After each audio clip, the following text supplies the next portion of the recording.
মায়ের কাজ মা ঠিক করছেন।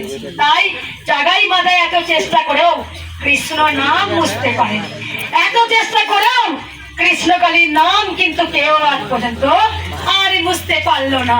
ভেবেছে আমার স্বামী ও ফুচকা বিক্রি করে, আমি সাধারণ, আমি কাজ করি বলে ঘরের সংসারে যাই বুঝি। কোথায় লেখা আছে যে মা গরিবে ঘরে যাবে না, কোটিপতি ঘরে যাবে? তাই পরমহংসদেব গরিব দরিদ্র ছিলেন না, রামপ্রসাদ দরিদ্র ছিলেন না, তোমরা ঠিক মতো সন্তানদের সেবা দিতে পারতেন না। তিনি যাচ্ছেন রামপ্রসাদ জমিদারি, যিনি হিসাব করতে গিয়ে তিনি গান লিখে দিয়েছিলেন, মা আমি নয় রে তবিলদারি মা। তাই মাকে বলছে মারে আমাকে পাঠাচ্ছিস পরে ধরে পাঠা।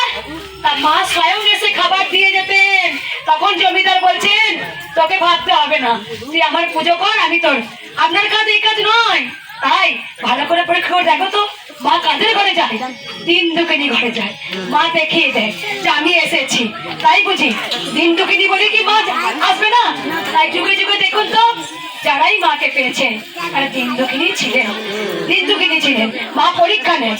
তাই দেখো আজ কৃষ্ণকালী জয়, কৃষ্ণকালী মায়ের জয়। এই এই মাকে মুছে ফেলার জন্য কত কত